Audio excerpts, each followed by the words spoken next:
माध्यम से आपको अब सारी चीज़ें समझाऊंगी।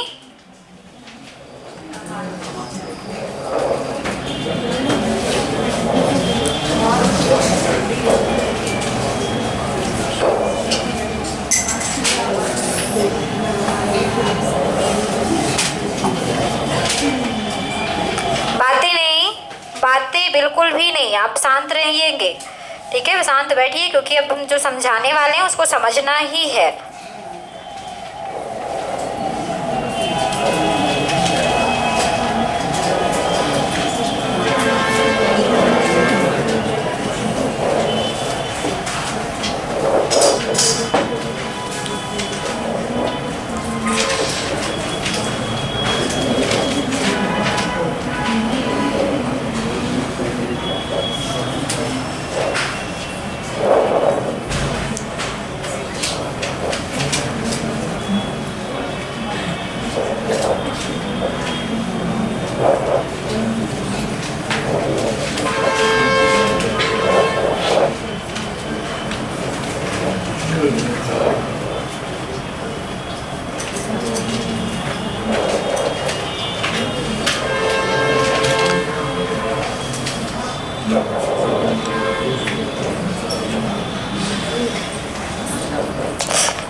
चलो आप समझना इस चीज़ को, क्योंकि अभी यहाँ पे जो आप देख रहे हैं ये आपको पता है कि आपके जितने भी भाग होते हैं आपके आहार नाल में प्रेजेंट, वो आपके इसमें बनाए हुए हैं, ठीक है? अब कौन सा क्या भाग है, मैं पहले इसका नाम लिख देती हूँ। चित्र को नहीं बनाना है, क्योंकि आप किसी भी बुक में इस चित्र को देख सकते हैं, नेट में भी आप देख सकते हैं इस चित्र को, तो चित्र बनाने की जरूरत नहीं है, ठीक है?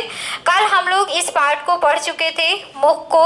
अब ये मुख अच्छे से नहीं बना इसलिए क्योंकि आप पढ़ चुके हैं, बता देते, दांत उत बना है, सब समझ लो। ये क्या है? ग्रास नली, इसोफिगस। ये क्या है? आमाशय, स्टमक। ये क्या है? क्या है ये? लीवर। ये क्या है? पित्ताशय, गॉल ब्लैडर। ये क्या है? अग्नाशय। कुछ नहीं पता, अपने बारे में ही नहीं पता, ठीक है? ये क्या है? छुट्टी याद। और ये क्या है? ये क्या है? मलाशय। और ये है आपका गुदाद्वार, ठीक है? एनस, रेक्टम बोलते हैं इसको आपका। चल, तो ये हमारी जो हमने आपको बोला था कि हमारी जो आहार नाल है उसका ये आपका चित्र है। ये पूरा का पूरा आपके पाचन तंत्र का ही चित्र है, जो कि हम कल चित्र नहीं बनाए थे, आज चित्र के माध्यम से आपको समझाने वाले हैं, ठीक है? कल हम लोगों ने पढ़ा था कि जो हमारा आहार नल वो मुख्यतः 4 भागों में डिवाइड होता है। एक मुख गुहा, एक ग्रास नली, एक आमाशय और एक आंत।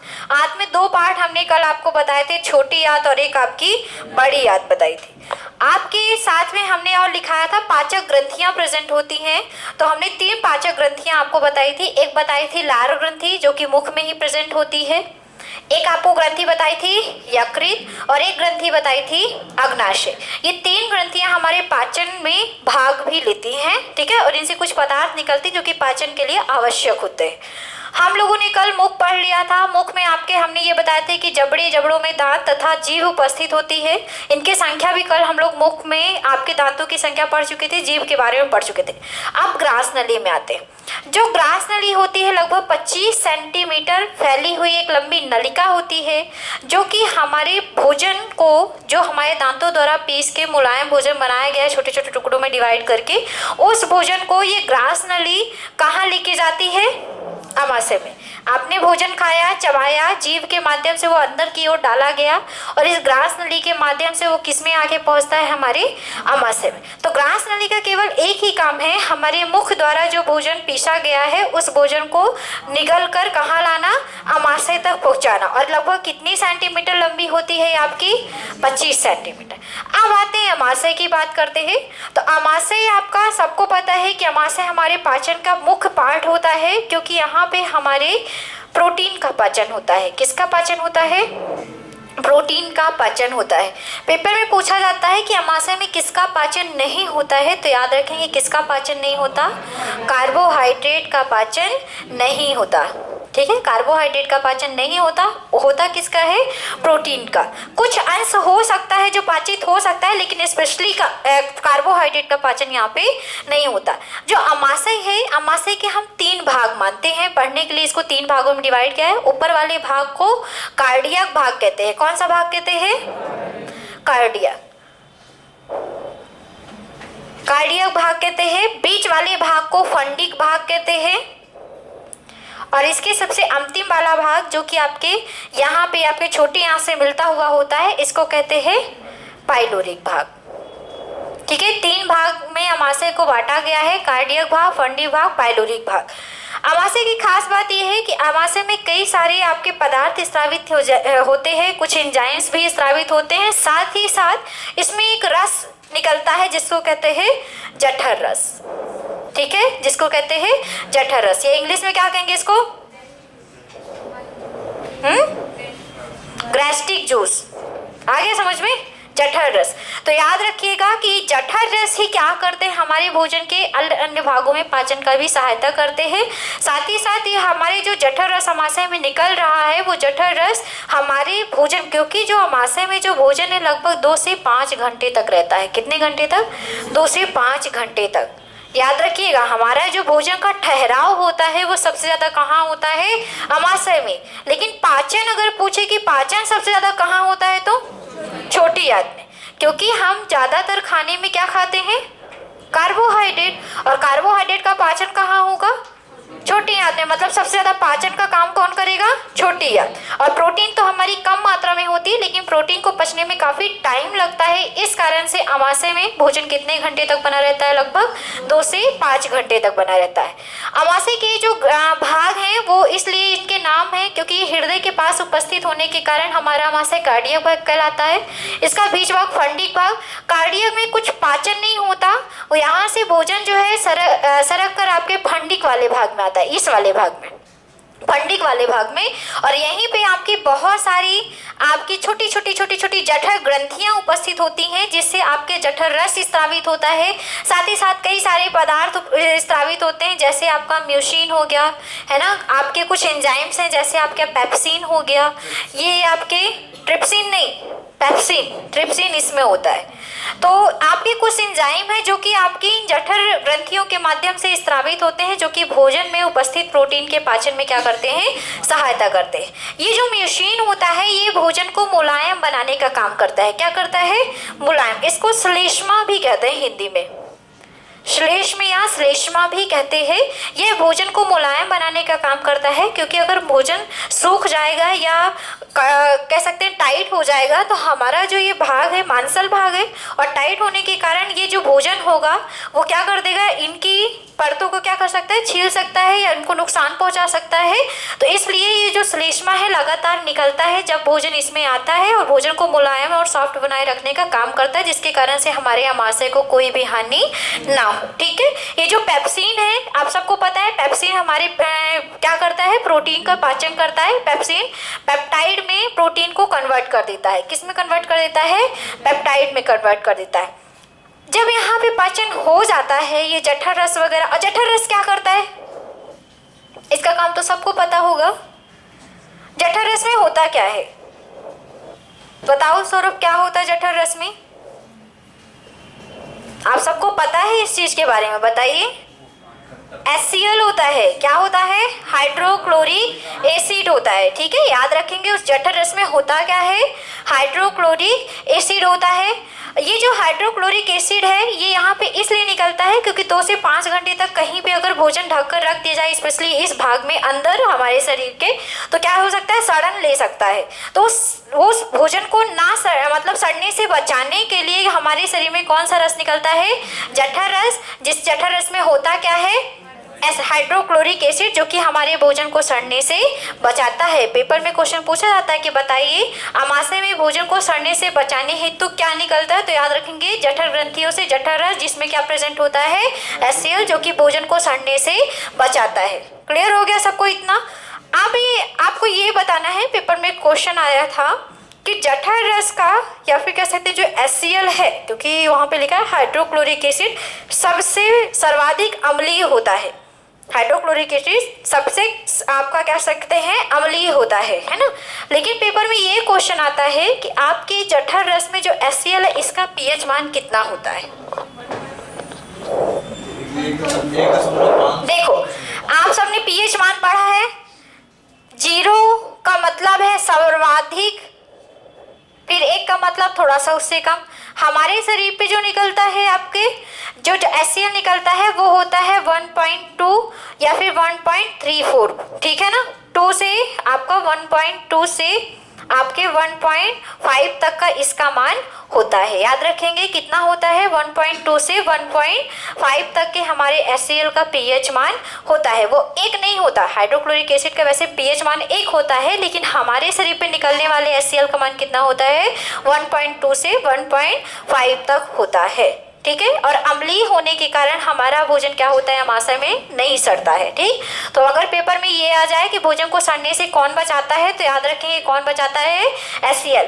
आमाशय में भोजन को मुलायम बनाए रखने का काम कौन करता है, तो म्यूसिन। हमारे प्रोटीन को कौन सा एंजाइम पेप्टाइड में चेंज करता है, तो पेप्सिन। आमाशय में भोजन कितने घंटे तक बना रहता है, तो 2 से 5 घंटे तक। और आमाशय में पाचन किसका होता है, प्रोटीन का। किसका पाचन नहीं होता है, कार्बोहाइड्रेट का। आमाशय के कितने भाग हैं, 3, कार्डियक भाग, फंडिक भाग, पाइलोरिक भाग। ठीक है, स्पेशली किस भाग में पाचन होता है, तो फंडिक भाग में होता है।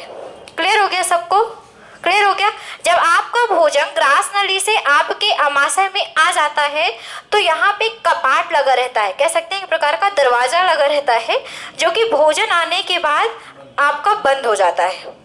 तो वॉमिटिंग क्यों होती है, आपको आंसर देना पड़ेगा, है ना। मैं नहीं बताऊंगी। मैंने ये कहा कि भोजन आके अंदर आके कपाट बंद हो जाते हैं, जब दरवाजा बंद हो गया तो वॉमिटिंग क्यों होती है और वॉमिटिंग में भोजन क्यों निकलता है। दरवाजा खुला रह जाता है, बंद ही नहीं हो पाता, ये भी ठीक है। और बताओ, बताओ क्यों होती है वॉमिटिंग। HCl क्या कर देता है, खाना पचाने इसलिए खट्टी खट्टी तक आ जाती है। चलो लिखो लिखो, फिर लिखाते हैं। क्या बताएं, एक क्वेश्चन पूछते हैं उसका आंसर भी इतने अच्छे से देते हैं आप लोग। लिखिए, ग्रास नली डालिए सब कोई। इतना तो सबको समझ में आ गया ना, जो फैक्ट थे मैंने अच्छे से समझा दिए, उसके आगे लिखेंगे। चलिए लिखिए, ग्रास नली डालिए, इसोफेगस, इसोफेगस डाल लीजिए।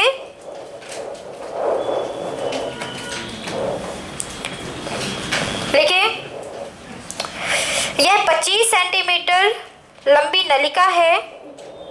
यह 25 सेंटीमीटर, इसोफेगस पे लिखना है। यह 25 सेंटीमीटर लंबी नलिका है, 25 सेंटीमीटर लंबी नलिका है जो मुख से आमाशय तक फैली हुई होती है, जो मुख से आमाशय तक फैली हुई होती है, जो मुख से आमाशय तक फैली हुई होती है। यह मुख से भोजन को यह मुख से भोजन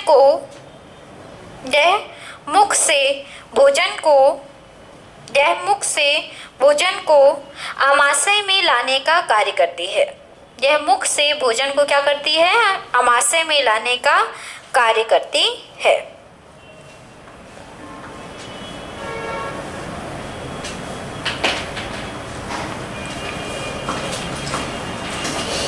ठीक है। अब आमाशय में कुछ खास बातें ये भी है कि आमाशय का आकार कभी कभी पेपर में पूछा जाता है, तो याद रखेंगे कि आमाशय जो होता है हमारा जे आकार का होता है। कैसे होता है, जे। ठीक है, ये सेम की बीज मत समझ लेना। सेम की बीज जैसा कौन होता है, कौन होता है, विक्र या किडनी होती है। ठीक है, लेकिन इसका आकार कैसे होता है, जे के जैसा होता है, जे के जैसा। ठीक है, तो लिखिए इसमें आमाशय डाल के लिखिए स्टमक, डालिए सबको स्टमक। हाँ, ग्रासनी में कुछ भी नहीं था, बस वो भोजन को लेके आमाशय तक आती हैं, उसमें पाचन नहीं होता ना। चलिए लिखिए आमाशय। आमाशय जे आकार की, आमाशय जे आकार की 30 सेंटीमीटर लंबी, जे आकार की 30 सेंटीमीटर लंबी, 30 सेंटीमीटर लंबी एक 30 सेंटीमीटर लंबी एक नलिका होती है।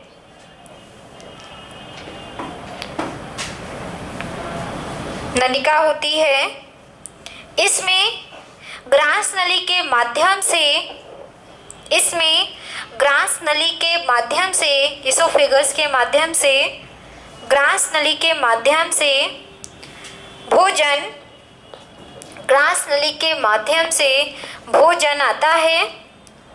इसमें ग्रास नली के माध्यम से भोजन आता है। इसमें मुख्यतः 3 भाग है। इसमें मुख्यतः 3 भाग हैं। तीनों के पहले नाम लिखेंगे, इसके बाद इसको हम एक बार फिर से समझाते हैं और फिर लिखाते हैं। तीनों के नाम लिखिए। इसके मुख्यतः 3 भाग हैं, कार्डियक भाग, फंडिक भाग, पाइलोरिक भाग। लिखिए तीनों के नाम, तीनों के नाम लिखिए।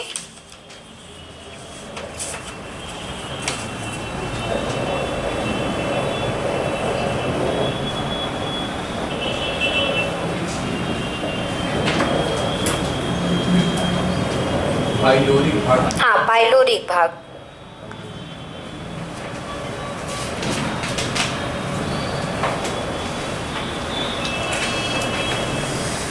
हो गया सबका?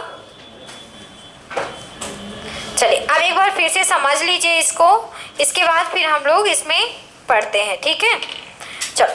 कार्डियक जो भाग होता है आमाशय का प्राथमिक भाग है ये, और ये हमारा जो हृदय है यहाँ पे प्रेजेंट है, और हृदय के समीप होने के कारण, क्योंकि हृदय को कहते हैं कार्डियक, है ना, कार्डियक मसल्स होती है हृदय में, तो उस कार्डियक के कारण, हृदय के समीप होने के कारण इस आमाशय के भाग को हम क्या कह देते हैं, कार्डियक भाग कहते हैं। इसमें किसी प्रकार का पाचन नहीं होता, याद रखिएगा, इस भाग में किसी प्रकार का पाचन नहीं होता। यह केवल ये करती है कि यहाँ से जो भोजन आता है उस भोजन को अंदर लाती है, तथा आए हुए भोजन को वापस जाने से क्या करती है, रोकती है। इतना इसका काम ही है। ये भोजन को आमाशय के फंडिक भाग में लाती है, तथा भोजन जब आमाशय में आ जाता है तो उसको बाहर जाने से क्या करती है, रोकती है। दूसरा भाग, फंडिक भाग में ही आपके भोजन का पाचन होता है, क्योंकि यहाँ पे कई सारी जठर ग्रंथियां उपस्थित होती हैं, इनसे कई सारे पदार्थ उपस्थित होते हैं, और यहाँ पे जो आपका भोजन का रासायनिक पाचन होता है। इन जठर ग्रंथियों से आपका म्यूसिन, आपके कुछ एंजाइम्स, पेप्सिन व पेप्सिनोजन, बताएंगे ये क्यों है ऐसा, पेप्सिनोजन और आपका रेनिन, ठीक है, लाइपेज, ये सभी आपके एंजाइम निकलते हैं और भोजन को पाचन में सहायता करते हैं। साथ ही साथ जठर ग्रंथि से एक रस निकलता है जिसका नाम है जठर रस या फिर HCl। अब ये फंडिक जो भाग है, इसमें जो आपका HCl है भोजन को सड़ने से बचाता है, तथा म्यूसिन भोजन को मुलायम बनाने का काम करता है। पेप्सिनोजन हमारे प्रोटीन को पाचन करता है, पेप्सिन में और फिर पेप्टाइड में चेंज करता है। रेनिन हमारे दूध में उपस्थित प्रोटीन केसिन, ठीक है, दूध में उपस्थित प्रोटीन केसिन का पाचन करता है, तथा लाइपेज हमारे कुछ फैट का पाचन करता है। किसका पाचन करता है, फैट का पाचन करता है। अब ये चीज है आपका कि जब ये म्यूसिन निकलता है तो भोजन यहाँ पे आपका म्यूसिन जब खाने में मिलता जाता है तो भोजन आपका एक लुगदीनुमा संरचना में कन्वर्ट हो जाता है। किस रूप में? लुगदीनुमा। जैसे आप कागज को गीला करके आप उसको गोल गोल बना दो, लुगदी कहते हैं ना, लुगदी बन गई है, तो लुगदीनुमा संरचना में जो भोजन होता है उसको कहते हैं हम काइम। क्या कहते हैं उसको? टाइम। ठीक है, ये जो वैसे काइम जो वर्ड है वो जीवों में होने वाले पाचन में वर्ड यूज होता है, लेकिन जो पेपर में अगर आता है कि तो लुगदीनुमा भोजन को हम क्या कहते हैं तो याद रखेंगे उसको हम क्या कहते हैं? काइम। और ये क्यों होता है? क्योंकि म्यूसिन भोजन में मिलता जाता है और एक लुगदीनुमा संरचना बन जाती है हमारे भोजन की, इस कारण से इसे हम काइम कहते हैं। 2 से 5 घंटे तक आमाशय में भोजन बना रहता है और इसी में ही आपकी सारी पाचन क्रियाएं संपन्न होती है। इसके बाद जब यहाँ पे पाचन हो जाता है तो इसके बाद हमारा भोजन इस पाइलोरिक भाग से आपका भोजन जब पच जाता है तो अब क्या बचा भोजन में? कार्बोहाइड्रेट। अभी कुछ फैट भी बचा है, साथ ही साथ आपका क्या बचा? पानी बचा है, लवण बचे हैं, खनिज लवण बचे हैं, और आपका कार्बोहाइड्रेट बचा है, और आपका कुछ फैट बचा है। क्योंकि आपको पता है कि अमाशय में किसका पाचन होता है? प्रोटीन। तो प्रोटीन नहीं बचा है। समझ रहे हैं हम क्या कह रहे हैं? प्रोटीन का पाचन हमारे अमाशय में होता है, और जब ये प्रोटीन का पाचन हो जाता है तो क्या बचता है? पानी, लवण, कार्बोहाइड्रेट, वसा, जो कि आगे चलकर कहाँ पाचित होगी? हमारी छोटी आंत और बड़ी आंत में। क्लियर हो गया इतना सबको कि होता क्या है अमाशय में? क्योंकि पेपर में क्वेश्चन पूछा जाता है कि बताइए अमाशय में किसका पाचन नहीं होता, तो अब सबको पता है कि कार्बोहाइड्रेट का पाचन यहाँ पर नहीं होगा। सारे प्रोटीन इसलिए पच जाते हैं क्योंकि यहाँ पे जितने भी हैं प्रोटीन पचाने वाले एंजाइम प्रेजेंट होते हैं, इस कारण से यहाँ पे प्रोटीन का पाचन होता है। चलिए लिखिए, पहला अमाशय ही डाल के लिखना है अभी। हाँ, भाग तक लिख लिया ना सबने? तो पहला डाल के लिखिए कार्डियक भाग। पहला डाल के लिखेंगे कार्डियक भाग। कार्डियक भाग लिखेंगे। अमाशय का प्रथम भाग कार्डियक भाग कहलाता है। अमाशय का प्रथम भाग कार्डियक भाग कहलाता है। कार्डियक भाग कहलाता है। कार्डियक भाग कहलाता है। इसके द्वारा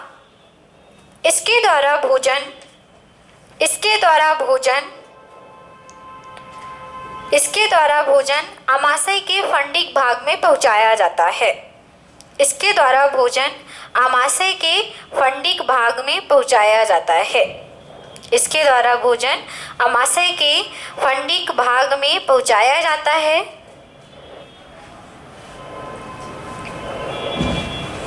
फंडिक भाग में पहुंचाया जाता है। इसमें कार्डियक छिद्र उपस्थित होता है। इसमें कार्डियक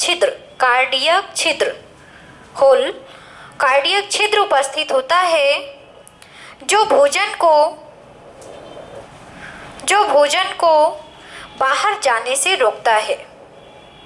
जो भोजन को बाहर जाने का मतलब है कि अमाशय के आने के बाद दोबारा ग्रास नली में नहीं जाना चाहिए, है ना।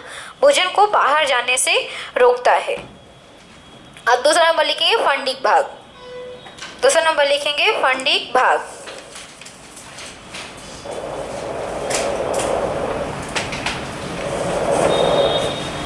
दूसरा नंबर लिखेंगे फंडिक भाग। लिखिए, यह अमाशय का केंद्रीय भाग है। यह अमाशय का केंद्रीय भाग है। यह अमाशय का केंद्रीय भाग है। केंद्रीय मतलब बीच वाला। यह अमाशय का केंद्रीय भाग है। इस भाग में पाचन क्रियाएं संपन्न होती है। इस भाग में पाचन क्रियाएं संपन्न होती है। इस भाग में पाचन क्रियाएं संपन्न होती है। पाचन क्रियाएं संपन्न होती है तथा इनमें जठर ग्रंथियां को कहते हैं इंग्लिश में गैस्ट्रिक ग्लैंड। जठर ग्रंथियां उपस्थित होती है। इसमें जठर ग्रंथियां उपस्थित होती हैं जठर ग्रंथियां उपस्थित होती हैं जिनसे जठर रस गैस्ट्रिक जूस, जिनसे जठर रस स्त्रावित होता है, जिनसे जठर रस स्त्रावित होता है, जठर रस स्त्रावित होता है। आगे लिखेंगे एक स्टार पॉइंट बना के लिखेंगे इस भाग में भोजन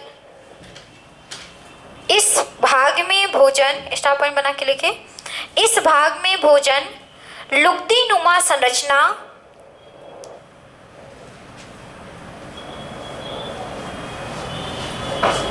इस भाग में भोजन लुगदी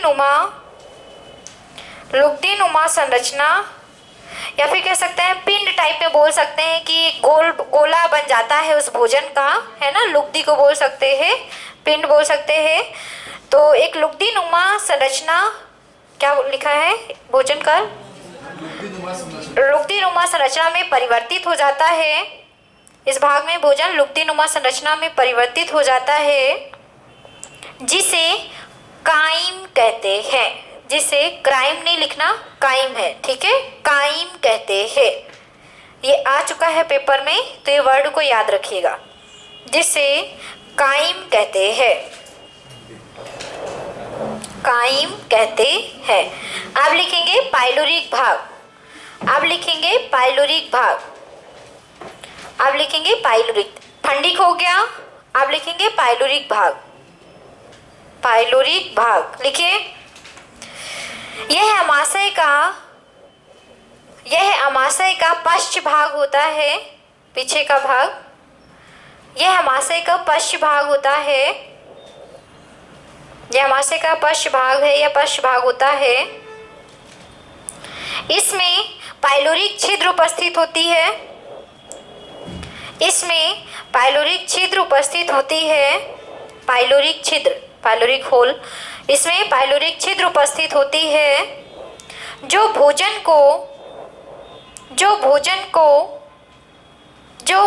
को ग्रहणी तक ले जाने का कार्य करती है। ग्रहणी को कहते हैं ड्यूडेनम, ग्रहणी को कहते हैं duodenum.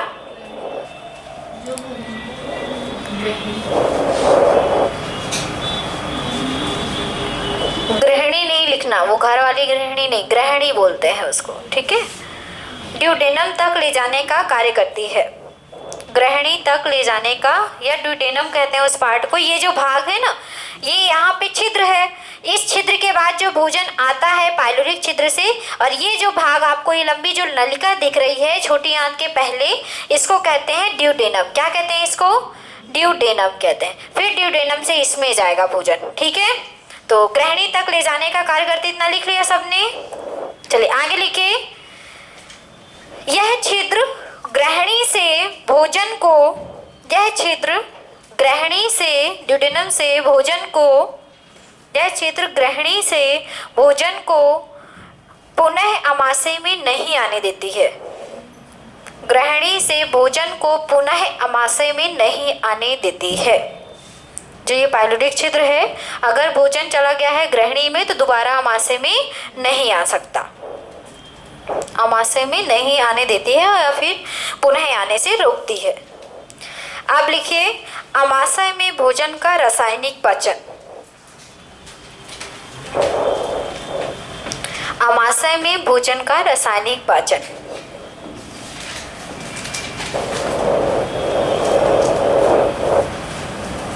Chemical digestion in stomach. चलो लिखो, क्योंकि जो जठर ग्रंथियां, इनका बहुत पेपर में क्वेश्चन आता है, इसलिए इसको लिखना बहुत जरूरी है ना। चलिए लिखिए, अमाशय में भोजन 2 से 5 घंटे तक बना रहता है। लिखना शुरू कर दीजिए, अमाशय में भोजन 2 से 5 घंटे तक बना रहता है, अमाशय में भोजन 2 से 5 घंटे तक बना रहता है, अमाशय में भोजन 2 से 5 घंटे तक बना रहता है।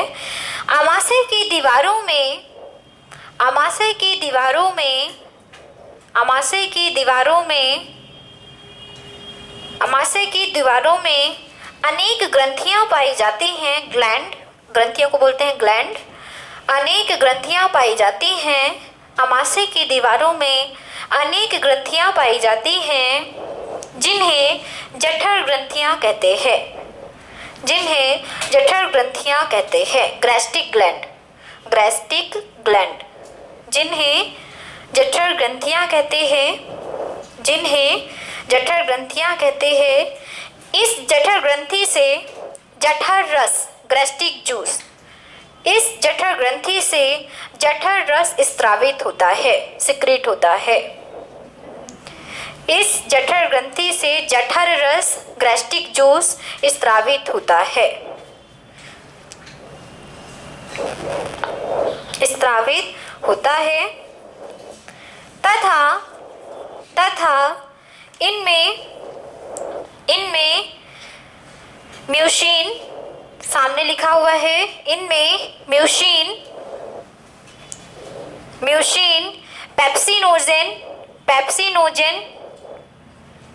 पेप्सिनोजेन, रेनिन, लाइपेज, इनमें म्यूसिन, पेप्सिनोजेन, रेनिन,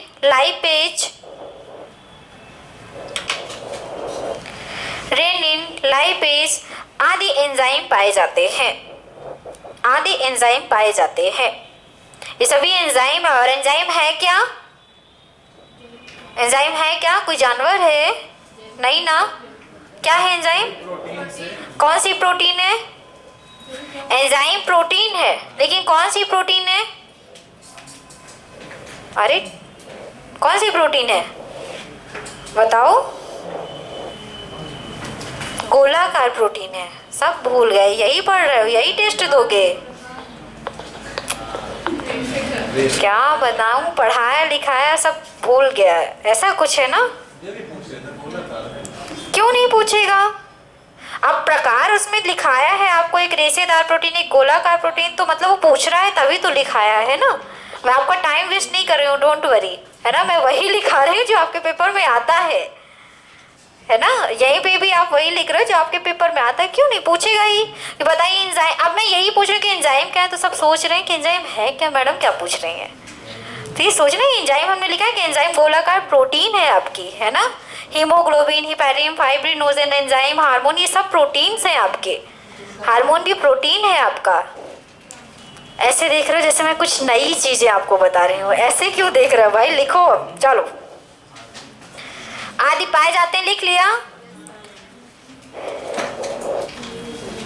एक स्टार पॉइंट बना के लिखिए, लिखिए। आमाशय में कार्बोहाइड्रेट का पाचन नहीं होता है। ये लाइन जरूर याद रखिएगा।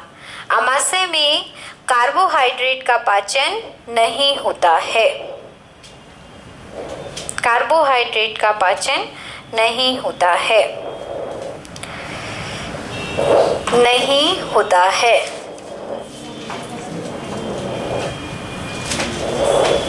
चलिए अब लिखिए जठर रस, जठर रस, गैस्ट्रिक जूस, जठर रस। देखिए जठर ग्रंथियां प्रतिदिन, जठर ग्रंथियां, क्योंकि जठर ग्रंथियों से ही जठर रस निकलता है। जठर ग्रंथियां प्रतिदिन 1 से 2 लीटर, जठर ग्रंथियां प्रतिदिन लगभग 1 से 2 लीटर जठर रस का स्रावण करती हैं, सिक्रेशन करती हैं। जठर रस का स्रावण करती हैं। 1 से 2 लीटर जठर रस का स्रावण करती हैं। जठर रस का स्रावण करती हैं। जठर रस में, जठर रस में, जठर रस में 97 से 99% पानी, 97 से 99, है ना। 97 से 99% क्या होता है? पानी। तथा 3 से 1% तक, 3 से 1% तक, देखो ऐसे लिखना है कि जो आपका 97 से 99% पानी और 3 से 1% तक क्या होता है? आपके एंजाइम्स, एंजाइम्स उपस्थित होते हैं। ठीक है, 3 से 1% तक क्या होते हैं उसमें एंजाइम प्रेजेंट होते हैं। जैसे आपका रेनिन हो गया, म्यूसिन हो गया, पेप्सिनोजन हो गया, लाइपेज हो गया, ये सभी 3 से 1% में पाए जाते हैं। लिख लिया, 3 से 1% तक एंजाइम पाए जाते हैं। लिखेंगे जठर रस का पीएच मान, जठर रस का पीएच मान 1.2 से 1.5 तक होता है। लगभग 1.2 से 1.5 तक। 1.5 से अगर अधिक बोल रहा है तो समझ लीजिएगा वो आंसर क्या होगा, गलत होगा, है ना। 1.2 से 1.5 तक होता है। 1.2 से 1.5 तक होता है। मतलब हमारा जो जठर रस होता है वो कैसा होगा, अम्लीय होता है। कैसा होता है, अम्लीय होता है। ठीक है, चलिए आप लिखेंगे, एक स्टार पॉइंट बना के लिखेंगे, एक स्टार पॉइंट बना के लिखेंगे, लिखेंगे ऑक्सीपिटिक, ऑक्सीपिटिक या पैराइटल कोशिकाएं, ये लिखा हुआ है सामने, ऑब्जिप्टिक होगा, तथा या फिर या लिख दीजिए, इसी को कहते हैं पैराइटल, पैराइटल, ऑब्जिप्टिक तथा या पैराइटल कोशिकाओं से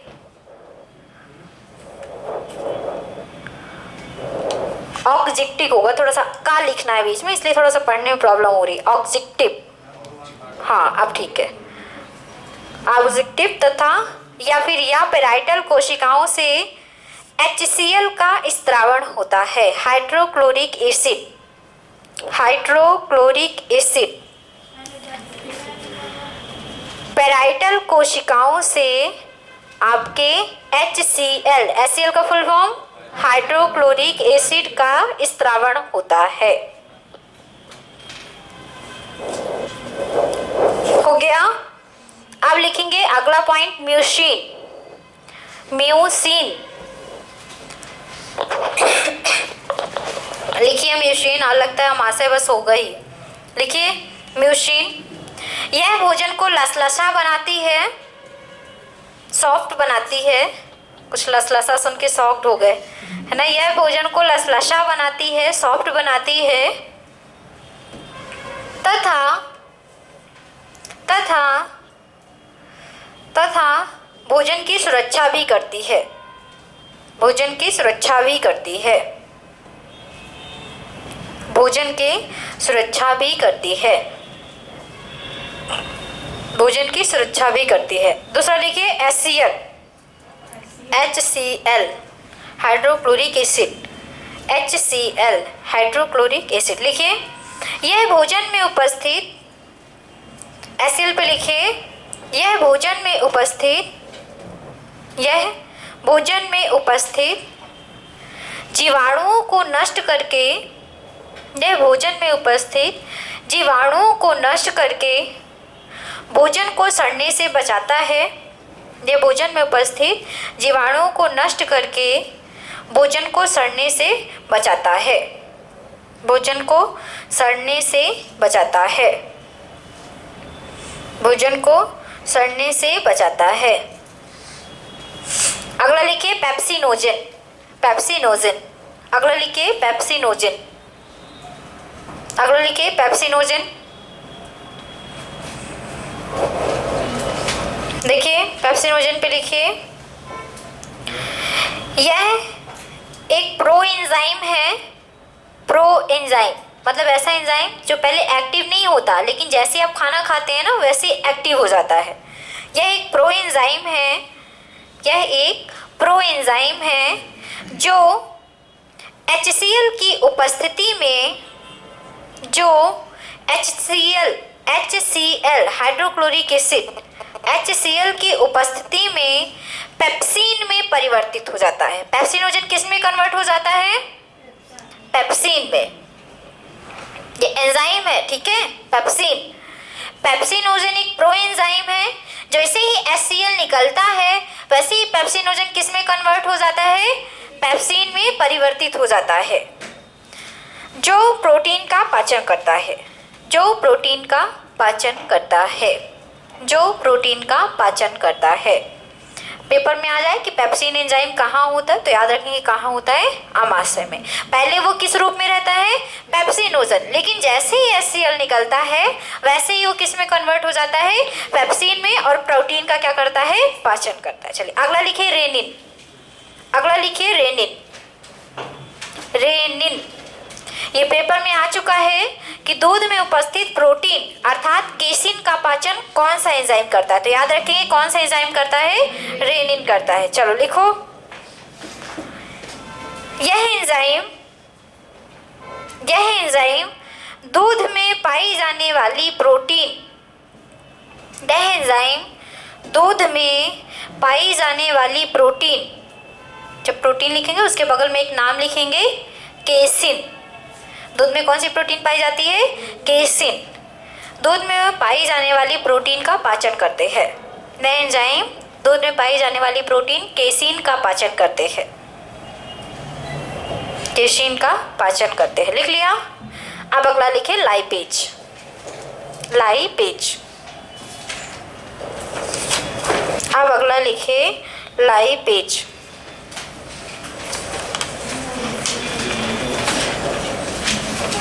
देखिए, यह वसा का पाचन करने का कार्य करती है।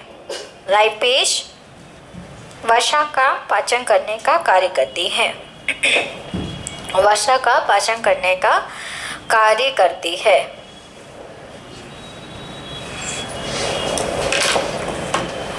लिख लिया सबने।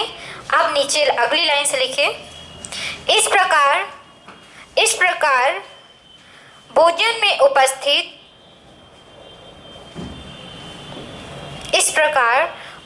में उपस्थित प्रोटीन का पाचन आमाशय में हो जाता है। इस प्रकार भोजन में उपस्थित प्रोटीन का पाचन हो जाता है। आमाशय में उपस्थित प्रोटीन का पाचन हो जाता है। आमाशय में भोजन में उपस्थित प्रोटीन का पाचन हो जाता है तथा इसके पश्चात भोजन ग्रहणी में पहुंच जाता है। ड्यूडेनम में, ग्रहणी में पहुंच जाता है। इसके पश्चात भोजन कहाँ चला जाएगा, ग्रहणी या ड्यूडेनम में चला जाता है। ठीक है,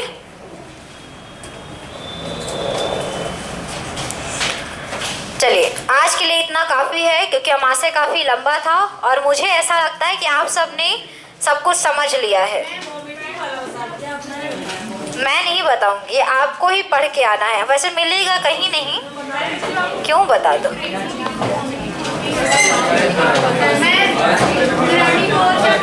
ड्यूडेनम कब से तो बोल रही हूँ, ड्यूडेनम।